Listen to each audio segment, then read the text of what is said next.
After taking care of some action movies, it's time we move on to some comedies. Today, we're reviewing 1976's Car Wash, one of my dad's favorite movies. He actually saw this in the theater just out of his nappies. And he showed this to me a couple days ago, and I can kind of see why it's a pretty good one. Unfortunately, the review you're going to see here is only part of what I want to do, so I'll just list off some of the most basic stuff. So, it's basically like an average day in the life of a bunch of people working at the car wash. But what I first want to start off with is not the main characters themselves, but this random cab driver who keeps talking on and on and on, and his passenger is like, "Alright, I'm out." And then he searches for her all across the car wash. But she's really hiding in the bathroom. We also got an ex-convict named Lonnie, played by Ivan Dixon, who's just trying to provide for his family, and a recent Islam convert named Dwayne. I'm sorry, Abdullah, played by Bill Duke. We also got Lindy, played by Antonio Fargas, the gay character in the movie that isn't afraid to speak his mind, and we got Hippo, another worker there, that's constantly listening to the radio. We also got the owner, Mr. B, also known as Leon, played by Sully Boyer, who's trying to flirt with the receptionist, Marcia, played by Melanie Mayron, and his son, Irvin, played by Richard Brestoff, just wants to see how the employees work. We also got a skateboard kid named Calvin, played by Michael Fennell, who just likes to cause trouble. And we got another character named TC, or Theodore Chauncey Elcott, played by Franklin J., who's trying to get free tickets at a rock concert and is trying to impress a girl named Mona. And eventually he does get her.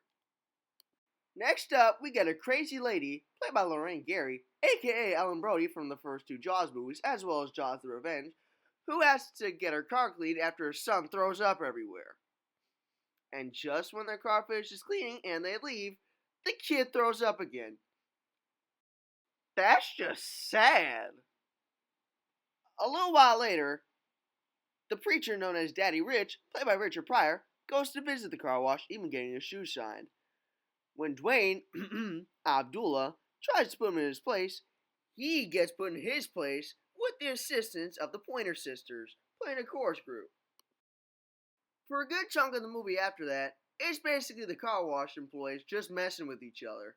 Like, honey, I am more man than you'll ever be, and more woman than you'll ever get.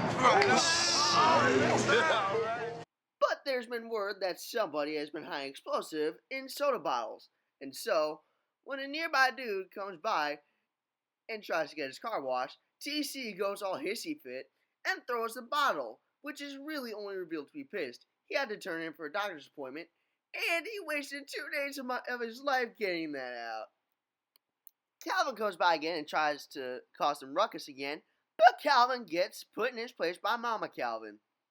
Abdullah gets fired for how many days he's been worked, and everyone else gets ready to leave for the day.